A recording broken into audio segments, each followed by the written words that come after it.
Welcome, Apba Baseball Classics fans. This is Game 4 of the Deadball Era Division Tournament. Today's game will pit the 1906 Chicago Cubs at the 1911 Philadelphia Athletics, who we saw recently on the champion defeat the 1911 New York Giants and break the curse of, actually the lucky charm of Charlie Faust.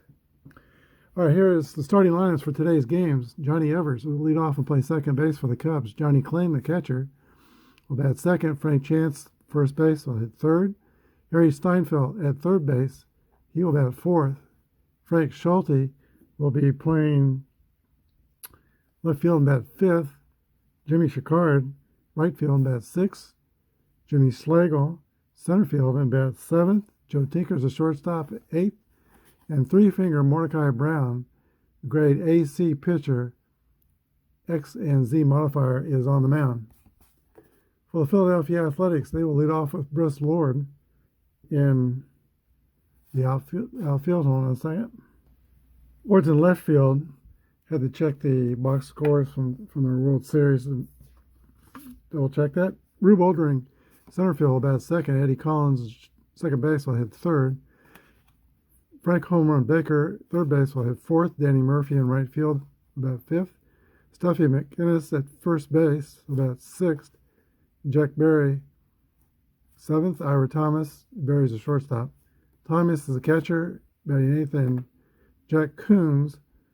Coombs will be the pitcher. He's a grade A, Y modifier. Jack Coombs once pitched a 24-inning game on September 24th. 1906 and beat the Boston Americans 4-1. That was a complete game. All right, here we go. Johnny Evers will lead off for the 06 Cubs. 26 is a ground ball to the third baseman. Evers is retired by Frank Baker. One down. We're using the Merino boards today, so I actually should double check the Coombs is a grade 16 pitcher. And we got the master symbols on both teams. I don't think I do the games as smoothly with the Merino boards, but they're a little more accurate, so from time to time I like to use them. Johnny Kling. 61 is a 36. That's going to be a ball. 1-2, 25. That's going to be a ground out to the second baseman, Eddie Collins. Big part of that quote-unquote $100,000 infield for the Philadelphia A's. Johnny Kling was from Kansas City. He was one of my favorite dead ball players. Frank Chance, the first baseman, player, manager. 1-4 is going to be a fly ball to the left fielder, Briss Lord, and the Cubs are retired in the top of the first. Well, the bottom of the first, no score.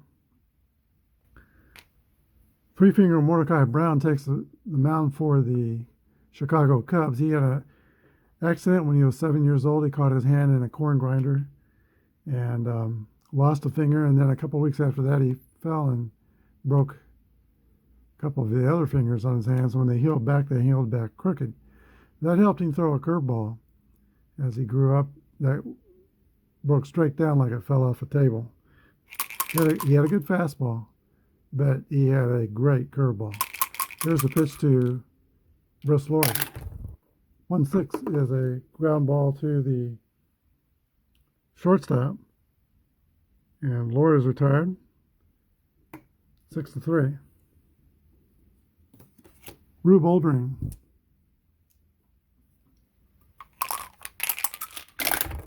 24 is a fly ball to center field, caught by Jimmy Slagle. 2 away. And now Eddie Collins had one of his better years. He was Hall of Fame second baseman at 365 in 1911. 51 is a 8 against Brown is a grade 24, and he is a right-hander, so 24, add 1, 25. That's going to be a ground out to the third baseman, 5-3. Go to the top of the second inning, no score. Harry Steinfeld will lead off for the Chicago Cubs. He was originally in theater, an actor, did a play about baseball, started playing baseball, and found out he was pretty good at it. Got signed by the Cubs, and he ended up leading the league in hits in '06 and in fielding percentage for third baseman. Here's the pitch to Steinfeld. 1-1 roll is a hit column roll. He gets into this one. 51 is going to be a triple for Harry Steinfeld. So right away, he's going to be 90 feet away of putting the Cubs on top. Talked about in the opening yesterday how in Deadball era baseball, triples were 6% of base hits. And here we have one to start the top of the second. The Philadelphia A's will play the infield in for Frank Schulte. 44 is a 7. 7 against a 16. That's going to be a single, and Cubs are on top, 1-0.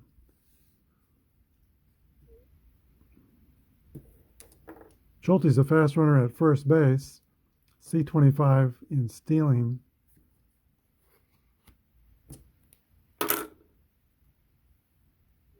Cubs are going to take the opportunity here to hit and run. Here's the pitch to Coombs. 62 is a 22, hit by a pitch ball. So more trouble here for pitcher Jack Coombs. Runners on first and second. Nobody out. Jimmy Slagle.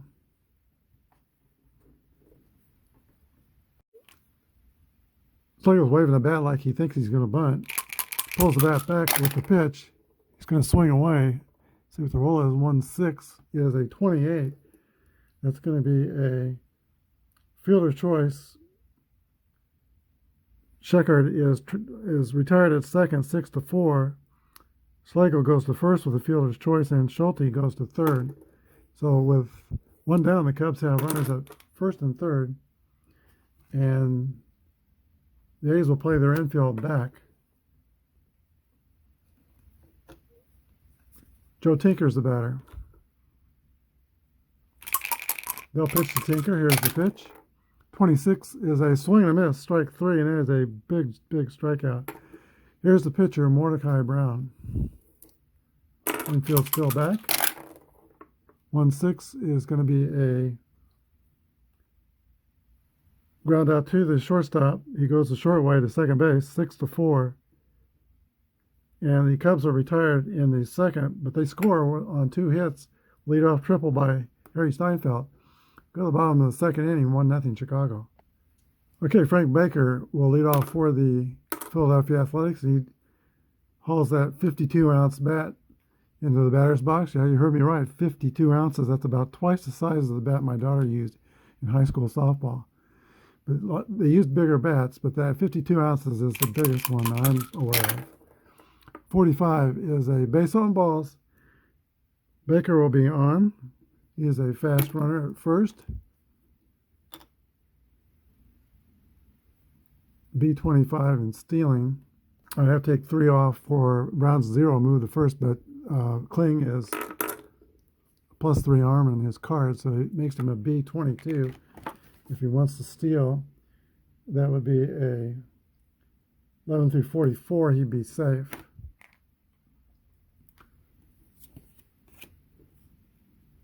Danny Murphy's the batter. We're going to hold on for now. 61 is a 40, and that is a ball. The Cubs are fielding column 1. By the way, the A's are fielding column 2.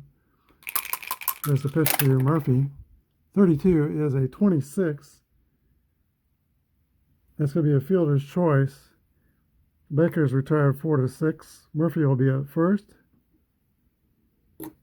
Average speed and steals D27. 1 down. Steffi McInnes, 5'9" first baseman, a small target over first base, but he played well. at the base. 32, 26, same deal. 4-6, fielder's choice. And now Steffi McInnes is the base runner at first. It'll be a C22 possibility for stealing.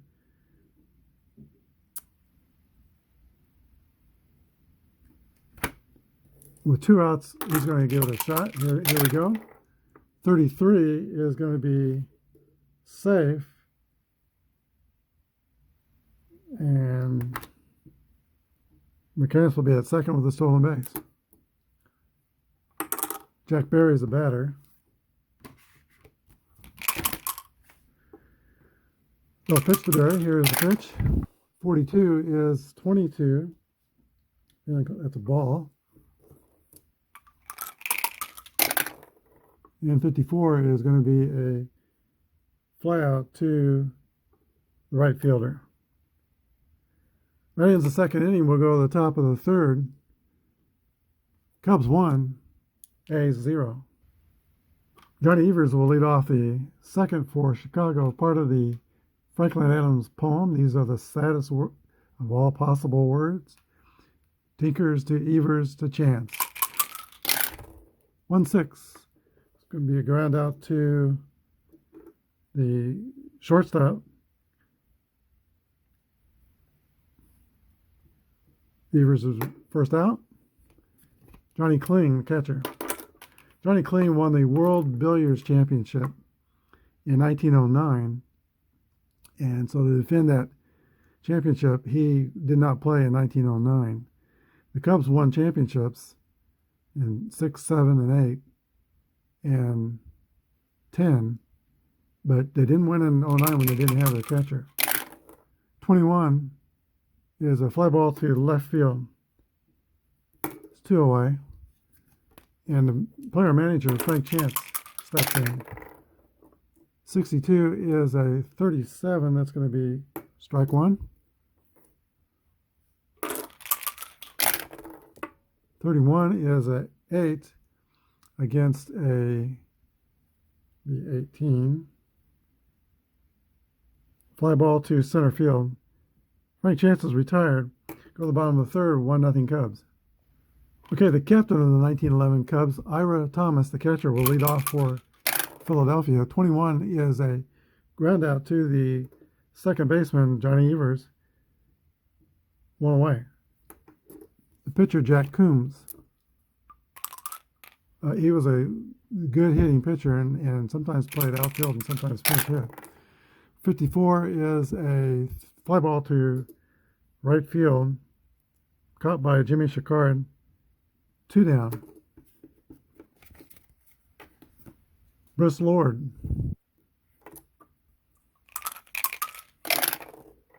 52 is a ground out to the third baseman, Harry Steinfeld.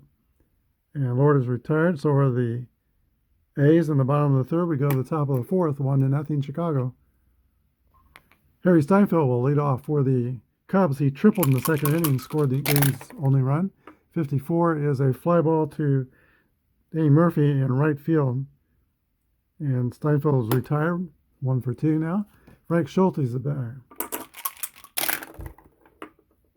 42 is a roll, 9 against a 16.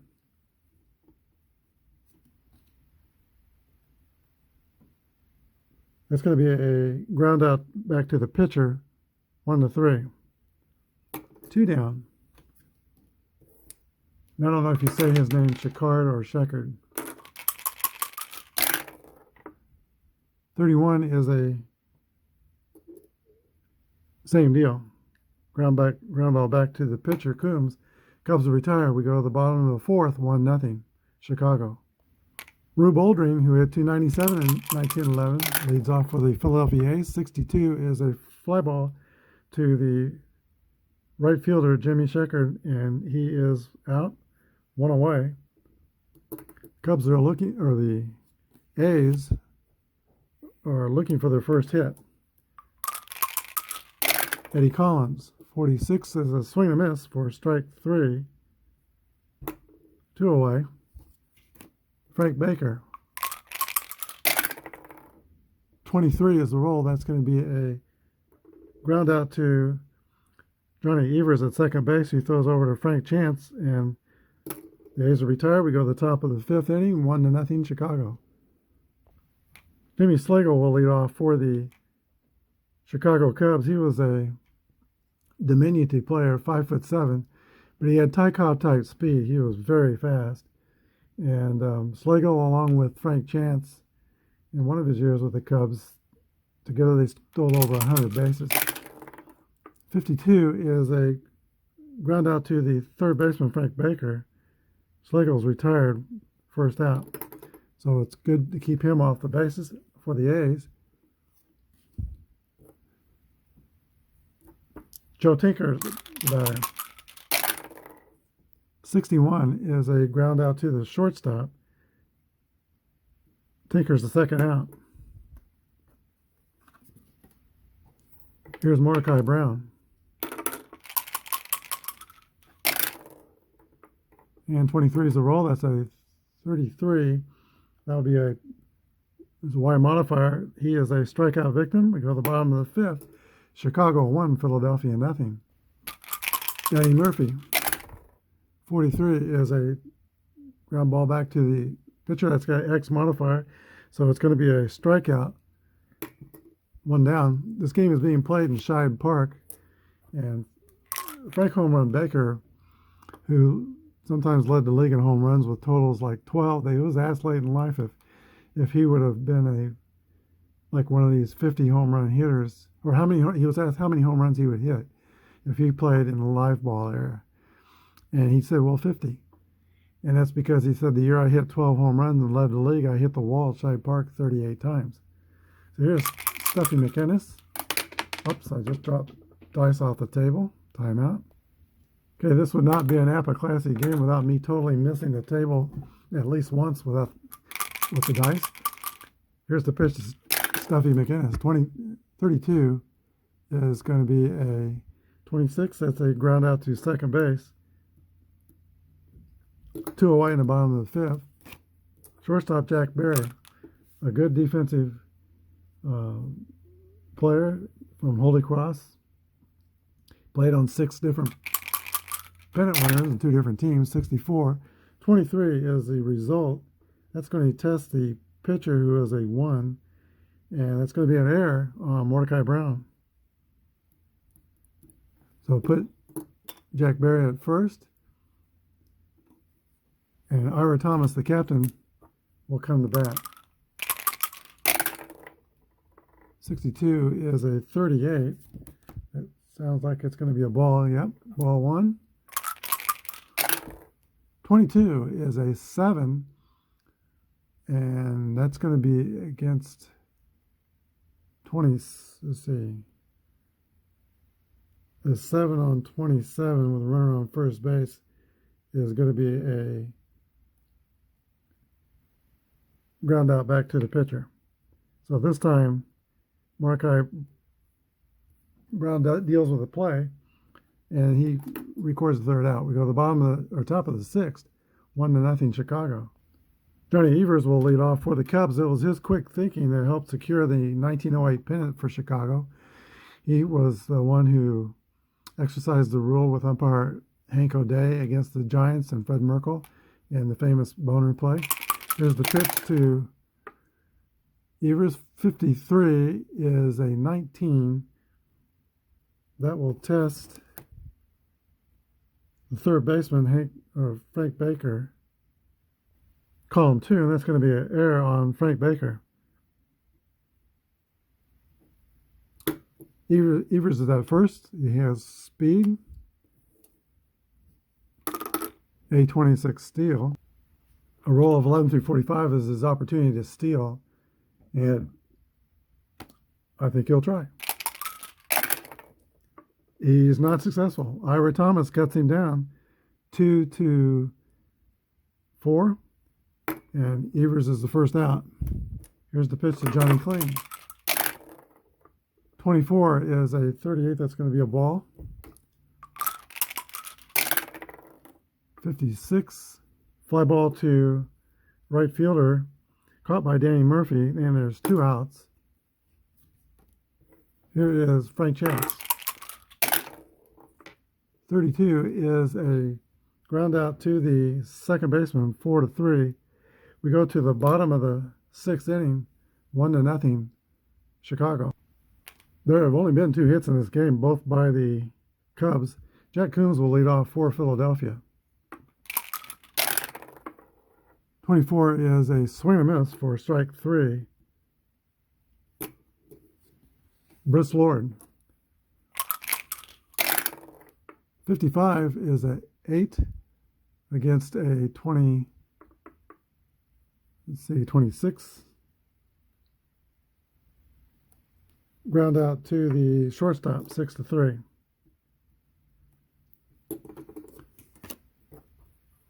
Rube Oldring. 64 is a swing and a miss for strike 3. And Mordecai Brown has a stranglehold on the Philadelphia Athletics. We go to the top of the 7th, 1-0, Chicago. Harry Steinfeld tripled in the second inning. That was followed by the game's only other hit by Frank Schulte to drive him in. Here's the pitch to Steinfeld. 34 is a fly ball to center field, caught by Rube Oldring. 1 away. Frank Schulte with the game's only RBI. Here's the pitch. 1-5 is going to be an 11 on a 16. That's going to be a base hit for Frank Schulte. So he is 2 for 3. C22 would be a steal rating with all the modifiers. I think he'll sit tight. There's the pitch to Sheckard. 62 is a 22. That will test. Nope, that's a hit by pitch unless he's an HBO ball. 0, and it's not. So that's a hit by pitch ball. That is the second time Jimmy Sheckard has been hit by pitch. Cubs on first and second. 1 out, and Jimmy Schlegel.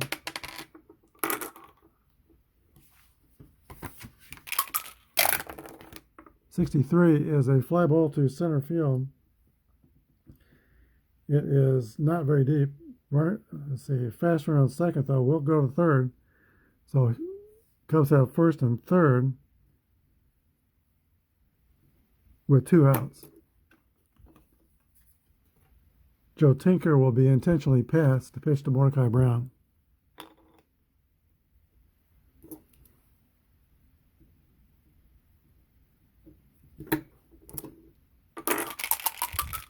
There's the pitch. 13 is a 23. The base is full and the infield playing back. That's a strike.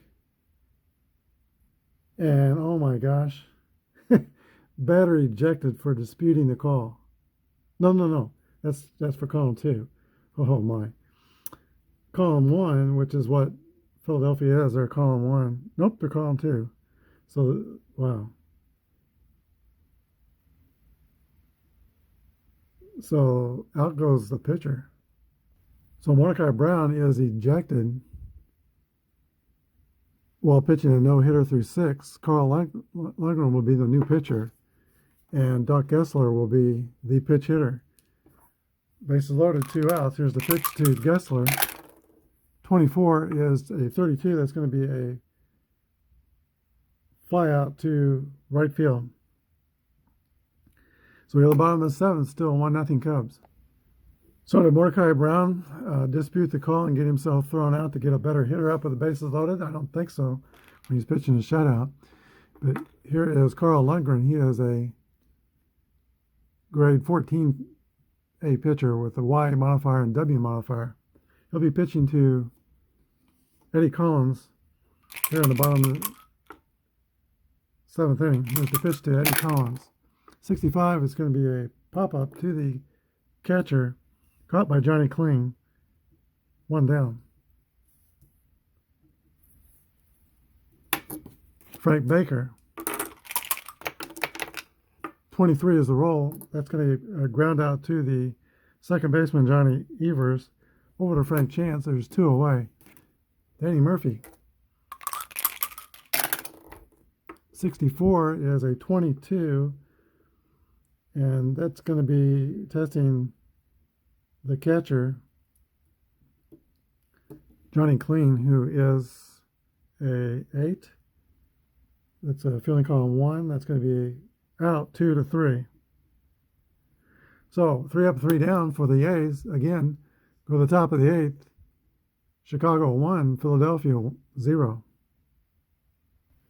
Jack Coombs is in the game still. He's allowed only 3 hits. Here's the pitch to Johnny Evers. 26 is a ground out to third base. Evers is retired 5 to 3, 1 away. Johnny Clean, the catcher. 24 is a ball, 1. 36 is the roll. That's going to be a ground out to third base. 5 to 3. Marino Boards has first base, but I think that comes up too much for me. I changed that to third base. Home rules. Here's Frank Chance. 55 is an 8 against a 18. That's going to be a fly ball to center field. Cubs are out 1, 2, 3 in the 8th. Go to the bottom of the 8th. 1 to nothing. So with 6 outs remaining, the combination of Mordecai Brown and Carl Lundgren are pitching a no-hitter against the A's. There has been 1 walk and 1 error in the game, but no hits. Steffi McInnes will lead off for Philadelphia. 23 is a roll. That's a ground out to third base. 1 away.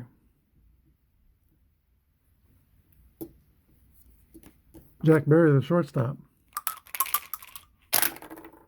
32 is a ground out to second base, 4 to 3. Here's the catcher, Ira Thomas. 24 is a swing and a miss for strike 3. And we'll go to the 9th inning with a no-hitter intact. It is Cubs 1, Philadelphia A's 0. Harry Steinfeld will lead off the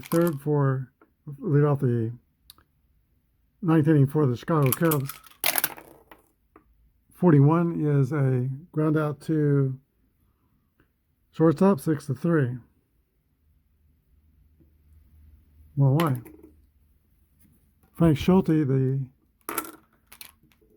Cubs left fielder, he is 2 for 3 in the game. He has an RBI. 32 is a ground out to second base. Eddie Collins throws over to first. 2 down. Jimmy Sheckard. 23 is a ground out to third base. 5 to 3. We go to the bottom of the 9th. We'll see if Carl Lundgren can hold on to this no-hitter. 1 to nothing Cubs. Okay, here we go in the bottom of the 9th. The Philadelphia A's are not going to roll over and just let this happen if they can help it. They're going to send up a pinch hitter for the pitcher, Jack Coombs, and he is Jack Lapp, the other catcher on the A's team.